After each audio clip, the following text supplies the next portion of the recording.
அனைவருக்கும் வணக்கம். இன்னைக்கு வீடியோவில் என்ன பார்க்க போகிறோம் அப்படின்னா, பொதுவாகவே காகத்துக்கு நம்ம சாதம் வச்சோம் அப்படின்னா நமக்கு இருக்கக்கூடிய கஷ்டமெல்லாம் தீரும் அப்படிங்கிறது ஒரு முதல் விஷயம். அது மட்டும் இல்லாமல் நம்ம முன்னோர்களுக்கு நம்மளால் ஒரு தொடர்பு இருக்கக்கூடிய உயிரினமாக இந்த காகத்தை பார்க்குறோம். அதனால் அவங்களுக்கு நம்மளால் சாதம் இப்போ எதுவுமே கொடுக்க முடியாது அப்படின்னு சொல்லிட்டதால காகத்துக்கு சாதம் கொடுத்தா அது அவர்களை சென்றடையும் அப்படிங்கிறது ஒரு விஷயம். இப்படி காகத்துக்கு சாதம் வைக்கிறது பற்றி நிறைய சுவாரஸ்யமான விஷயங்கள் இருக்குது.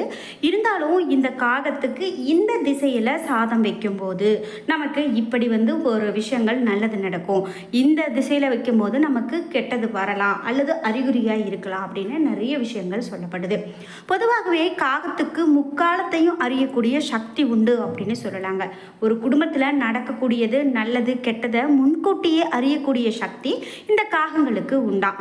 அப்படிப்பட்ட காகத்துக்கு எந்த உணவுகளை படைத்தா நமக்கு நன்மை கிடைக்கும் அப்படின்னு நம்ம முன்னோர்கள் எடுத்து சொல்லியிருக்காங்க. அதை பற்றி தான் நம்ம இந்த வீடியோவில் முழுமையாக பார்க்க போகிறோம். நீங்களும் காகத்துக்கு உணவு வைக்கிறீங்க அப்படின்னா கண்டிப்பாக இந்த வீடியோக்கு ஒரு லைக் பண்ணிவிட்டு கீழே கமெண்ட் பாக்ஸில் உங்களுக்கு பிடித்த தெய்வத்தினுடைய பெயரை பதிவிடுங்க. அல்லது காகம் சனி பகவானுடைய வாகனம், சனி பகவானுக்கு போற்றி என்ற வாசகத்தை கீழே பதிவிடுங்க. நீங்கள் இதுவரைக்கும் காகத்துக்கு சாதம் வச்சதில்லை அப்படின்னு சொன்னீங்கன்னா இனிமே தினமும் ஒரு கைப்பிடி அளவிற்கு காகத்திற்கு அந்த அளவிற்கு அது சாதம் வைக்கிறதுக்கு முயற்சி பண்ணுங்கள். கண்டிப்பாக உங்களுடைய வாழ்க்கையில் நல்லதொரு திருப்பம் இருக்கும் அப்படின்னு சொல்லலாம். அதே போல் வீடியோக்கு ஒரு லைக் பண்ணிவிட்டு வீடியோவை தொடர்ந்து பாருங்கள். இன்னும் நிறைய சுவாரஸ்யமான தகவல்கள் வீடியோவில் சொல்லியிருக்கேன். நீங்கள் இன்னும் உற்சாகம் டிவி சேனலை சப்ஸ்கிரைப் பண்ணாமல் இருந்தால் சப்ஸ்கிரைப் பண்ணிக்கோங்க. கூடவே இருக்க பெல் ஐக்கானை மறக்காமல் கிளிக் பண்ணிடுங்க. வாங்க வீடியோக்குள்ளே போகலாம். ஸ்ரீ வராகியம்மன் ஜோதிட நிலையத்தில் நல்லதொரு ஜோதிட பலன்கள் சொல்லப்படுதுங்க. நிறைய பேர் அங்கு ஜோதிட பலன்கள் கேட்டு அதற்கு தகுந்தாற் போல் தங்களுடைய வாழ்க்கையில் நிறைய மாற்றங்கள் இருக்குது அப்படின்னு சொல்கிறாங்க.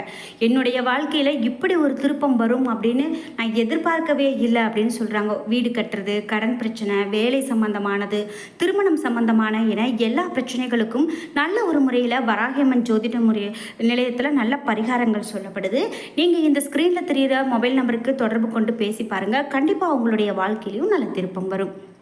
சரி, நாம் இப்போ காகத்துக்கு உணவு வைக்கிறத பற்றி பார்த்துட்டு இருக்கோம். அந்த வகையில் முதலாவதாக உலர் திராட்சையை நம்மளுடைய கையால் நாம் காகத்துக்கு வைத்தோம் அப்படின்னா நம்ம வாழ்க்கையில் இருக்கக்கூடிய எல்லா பாவங்களும் நீங்கி நமக்கு புண்ணியம் வந்து சேரும் அப்படின்னு சொல்லுவாங்க.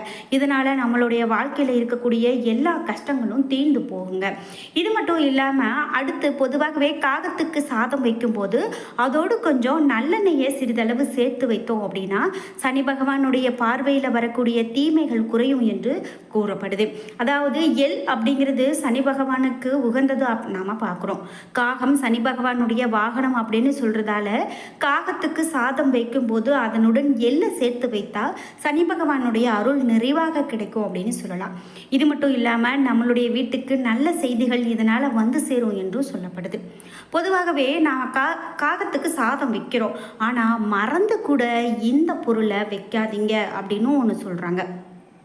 அது என்ன அப்படின்னு நாம் பார்க்கும்போது காகத்துக்கு மனிதர்கள் போலவே தீட்டு கடைபிடிக்கிற விஷயம் வழக்கமாக இருக்குது அப்படின்னு சொல்லப்படுது. உதாரணமாக ஒரு காக்கை இருந்துருச்சு அப்படின்னா அத்தனை எல்லா காகத்துமே சுற்றி மற்ற காக்கைகள் கூடி கூச்சலிடும். பிறகு அவை எல்லாமே ஒரு நீர்நிலைக்கு போய் தலைமொழிகி குளிக்கும் அப்படிங்கிறது நாம் சில இடங்களில் பார்த்துருப்போம். இப்படி மனிதர்களுக்கு இணையாக இது போன்ற விஷயங்களை கடைபிடிக்கிறதுல காகத்திற்கு இருக்குது. அப்படி இருக்கக்கூடிய காகத்துக்கு நாம் உணவு வைக்கும்போது ரொம்ப சுத்தபத்தமாக வைக்கணும் அப்படின்னு சொல்கிறாங்க. அது மட்டும் இல்லாமல் காகத்தினுடைய உருவில் நம்மளுடைய முன்னோர்களை நாம் பார்க்குறோம். அப்படி தான் நாம் இவ்வளவு காலமும் நம்பி காகத்துக்கு உணவு வச்சுட்டு வரோம். அப்படிப்பட்ட காகத்துக்கு நம்மளுடைய வீட்டில் மிச்சமான பழைய சாப்பாடுகளையே வைக்கக்கூடாது அப்படின்னு சொல்லப்படுது. இதே போல் அடுத்ததாக என்ன சொல்கிறாங்க அப்படின்னா, பொதுவாக காகத்துக்கு உணவளிக்கும் போது கடைபிடிக்க வேண்டிய முக்கியமான விஷயம் என்னன்னா அசைவ உணவுகளை வைக்கவே கூடாது. தவறி கூட இந்த அசைவ உணவுகளை வைக்கக்கூடாது. ஏன் காகம் தான் அசைவமும் சாப்பிடுமே, நம்ம பார்த்துருக்குமே அப்படின்னு இப்போ நிறைய பேருக்கு ஒரு சந்தேகம் வரலாம். காகம் தானாக அசைவத்தை சாப்பிட்டா எந்த விதமான பிரச்சனையும் கிடையாது. ஆனால் நம்மளுடைய கையால் அசைவத்தை அந்த காகத்துக்கு கொடுக்கக்கூடாது. அது ஒரு மிக பெரும் பாவத்தை உண்டாக்கும் அப்படின்னு சொல்கிறது. உங்களுக்கு எப்படிப்பட்ட சூழ்நிலை வந்தாலும் தானாக இந்த காகத்துக்கு அசைவ உணவு விற்கிறத தவிர்க்கிறது ரொம்பவே நல்லதுங்க. முக்கியமான 3 விஷயம். பழைய சாதம் வைக்கக்கூடாது, அசைவ உணவுகள் வைக்கக்கூடாது, சுத்தபத்தம் இல்லாமல் குளிக்காமல் இது போன்ற நேரத்தில் காகத்துக்கு உணவு வைக்கிறத தவிர்க்கணும் அப்படின்னு சொல்கிறாங்க. அதையும் நீங்கள் கவனத்தில் வச்சுக்கோங்க. இது மட்டும் இல்லாமல் காகத்துக்கு நாம் உணவு வைக்கும்போது எச்சில் படாத உணவுகளை வைக்கணும் அப்படின்னு சொல்கிறாங்க. நம்ம வீட்டில் சமைத்த அந்த முதல் உணவு தான் காகத்துக்கு வைக்கணும் அப்படின்னு சொல்கிறதால இதை நீங்கள் கவனத்தில் வச்சுக்கணுங்க. நாம் எச்சில் படாத உணவுகளை வைக்கணும் அப்படின்னு தெரிஞ்சுக்கோங்க. இது மட்டும் இல்லாமல் காகத்துக்கு சில பேர் வாழை இலையில், அரச இலையில், இது தரையில் இது மாதிரிலாம் வைப்பாங்க. அது நம்மளுடைய விருப்பம்தான். நாம் சுத்தமாக வைத்தால் போதுமானது. அதே போல் காகத்துக்கு சாதம் வைக்கும்போது காகம் அதை எடுக்கும். அப்படி சாதம் எடுக்கும்போது கூட அதுலேயும் நிறைய சூட்சமங்களை நம்ம முன்னோர்கள் சொல்லியிருக்காங்க. அது என்னென்னு பார்க்கும்போது, நாம் வைக்கக்கூடிய சாதத்தை காகம் கிழக்கு திசை நோக்கி அந்த சாதத்தை எடுத்துச்சு அப்படின்னா கண்டிப்பாக செல்வம் வந்து சேரும் அப்படின்னு சொல்கிறாங்க. அதே போல் தெற்கு திசை நோக்கி நாம் வைக்கக்கூடிய சாதத்தை அந்த காகம் எடுத்துச்சு அப்படின்னா நம்மளுடைய குடும்பத்தில் உள்ளவங்களுக்கு நோய் வரும் அப்படின்னு அது நமக்கு உணர்த்துகிறது என்று சொல்கிறாங்க. அதாவது நம்ம நேரடியாக இந்த காகம் வந்து நம்மக்கிட்ட எதுவும் சொல்ல போகிறது கிடையாது. ஆனால் அந்த காகம் தெற்கு திசை நோக்கி அமர்ந்து அந்த உணவை எடுக்கும்போது நம்ம வீட்டில் இருக்கிறவங்களுக்கு ஏதாவது ஒரு உடற்பிரச்சனை வரப்போகுது, உடல்நலக்குறைவு வரப்போகுது என்பதை அந்த காகம் நமக்கு சொல்கிறது என்று சொல்கிறாங்க. அதே போல் நாம் வைக்கக்கூடிய சாதத்தை மேற்கு திசை நோக்கி அந்த சாதத்தை எடுக்குது அப்படின்னா நமக்கு வெளியூர் பிரயாணமோ அல்லது உறவினருடைய வருகையோ இருக்குது அப்படின்னு சொல்கிறாங்க. அதே போல் வடக்கு புறமாக நாம் வைக்கக்கூடிய சாதத்தை அந்த காகம் எடுக்குது அப்படின்னு சொன்னால் ஆயுள் விருத்தியாகும் அப்படின்னு சொல்கிறாங்க. அதே போல் காக்கை வந்து நாம் வைக்கக்கூடிய சாதத்தை எடுக்கலை அப்படின்னா அந்த குடும்பத்திற்கு துன்பம் ஏற்படும் அப்படின்னு சொல்லியிருக்காங்க. இதில் நாம் கவனிக்க வேண்டியது என்ன அப்படின்னா, நாம் முதல்ல அந்த காகத்துக்கு சாதம் வைக்கிறோம் அப்படின்னா நிச்சயமாக காகம் அந்த சாதத்தை எடுக்காது. காரணம், அதை நாம் பழக்கணும். நாம் தொடர்ந்து ஒரு வாரமாவது அந்த சாதத்தை வைக்கும்போது கண்டிப்பாக நிச்சயமாக அந்த சாதத்தை காகம் எடுக்கும். நாம் இவையெல்லாம் கவனிக்கிறோம் அப்படிங்கிறத காட்டிலும் நாம் முதல்ல காகத்துக்கு உணவு வைக்கிறோம் அப்படின்னாலே அதுவே மிக பெரும் புண்ணியமாக பார்க்கப்படுவதால் காகத்துக்கு உணவு வைக்கிறது அப்படிங்கிறது ரொம்பவே முக்கியத்துவம் கொடுத்து பார்க்கப்படுது.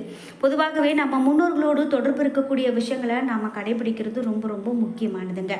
அந்த வகையில் நாம் இப்படி காகங்களுக்கு உணவு வைக்கும்போது நாம் இவையெல்லாம் கடைபிடிக்கிறது ரொம்ப ரொம்ப முக்கியமாக சொல்லப்படுது.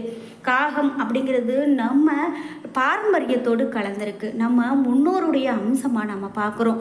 தெய்வத்திற்கு அடுத்ததாக நம்ம இந்த காகத்தினுடைய வருகையை பார்க்குறோம். இது சொல்லக்கூடிய சகுனங்கள் அப்படிங்கிறது நம்ம வாழ்க்கையில் நன்மையாகவும் இருக்கலாம், தீமையை எடுத்து சொல்லக்கூடியதாகவும் இருக்கும் அப்படின்னு சொல்லுவாங்க. நம்ம வீட்டுக்கு முன்னாடி காகம் வந்து கரைந்து கொண்டே இருக்குது அப்படின்னா விருந்தாளிகள் கண்டிப்பாக வருவாங்க அப்படின்னு முன்னோர்களால் சொல்லப்பட்டிருக்கு. அது உண்மையா பொய்யா அப்படிங்கிறத நாம் பார்க்கும்போது நம்ம முன்னோர்கள் காலத்தில் வணிகம் செய்கிறதுக்கு கடல் தாண்டி போவாங்களாம். அப்படி போகும்போது ஒரு காக்காவையாவது அழைத்துட்டு போவாங்களாம். ஏன் அப்படின்னா காக்காவை அழைத்துட்டு போகும்போது வணிகத்தை முடிச்சுட்டு வரும்போது கடலுக்குள்ளே திசை தெரியாமல் போகக்கூடிய வாய்ப்பு இருக்குது. அப்போது காக்காவை பறக்க விடுவாங்களாம். அப்படி காகம் எந்த திசை நோக்கி செல்கிறதோ அந்த திசையை நோக்கி பயணிப்பாங்களாம். காகம் பறந்து போகக்கூடிய திசையில் இருக்கக்கூடிய மக்கள் கடல் தாண்டி விருந்தாளிகள் வருவாங்க அப்படின்னு நினைத்துப்பாங்களாம். காக்காவிற்கு நம்ம வீட்டிற்கு நடக்க போவது, அதாவது காகம் பறந்தது அது கத்திட்டே இருந்துச்சுன்னா விருந்தாளிகள் வருவாங்க அப்படிங்கிறது இந்த விஷயங்களை தான் சொல்கிறாங்க. அதே போல் காகம் நம்ம வீட்டுக்கு நடக்க போவதை அறியக்கூடிய திறன் உண்டு அப்படின்னு சொல்லுவாங்க. இந்த காக்கா வீட்டில் கத்திக்கிட்டே இருக்குது அப்படின்னு நம்ம ஒரு சிலர் சலிச்சுக்குவாங்க. ஆனால் அந்த காகம் கரையிறதுல நிறைய அர்த்தங்கள் இருக்குது. நிறைய நன்மைகள் நடக்க போகுது என்பதை எடுத்து சொல்ல தான் அந்த காகம் அப்படி கரைந்துக்கிட்டே இருக்குது. சில நேரங்களில் வெளியில் போகும்போது கூட இந்த காகம் நம்ம மேலே எச்சமிடுறதுக்கான வாய்ப்பு இருக்குது. எப்படி எச்சமிட்டால் அது உங்களுக்கு ஏதோ ஒரு தீமையை நடக்க போகிறது என்பதை உணர்த்துமா. காகம் நம்ம வீட்டில் கத்தும்போது உணவு வைக்க ரொம்ப ரொம்ப நல்ல பழக்கம். நீங்களும் இதுவரைக்கும் நான் உணவு வச்சதில்லை அப்படின்னு சொன்னால் இனிமேல் ஒரு கைப்பிடி உணவாவது வச்சு பாருங்கள். கண்டிப்பாக உங்களுடைய வாழ்க்கையிலையும் நல்லதொரு மாற்றம் வரும். என்ன நண்பர்களே, இந்த வீடியோவில் நீங்கள் சொன்ன தகவல்கள் எல்லாம் ரொம்ப ரொம்ப சிறப்பு, எனக்கு பிடித்திருக்கு அப்படின்னா மறக்காமல் இந்த வீடியோக்கு ஒரு லைக் பண்ணிவிட்டு கீழே கமெண்ட் பாக்ஸில் சனி பகவானுக்கு போற்றி என்ற வாசகத்தை பதிவிட்டுட்டு வீடியோ பார்த்ததுக்கு நன்றி. நீங்கள் இன்னும் உற்சாகம் டிவி சேனலை சப்ஸ்கிரைப் பண்ணாமல் பார்த்துட்ருக்கீங்க அப்படின்னா உடனே சேனலை சப்ஸ்கிரைப் பண்ணிக்கோங்க. கூடவே இருக்க பெல் ஐக்கானை மறக்காமல் கிளிக் பண்ணிடுங்க. நன்றி வியூவர்ஸ்.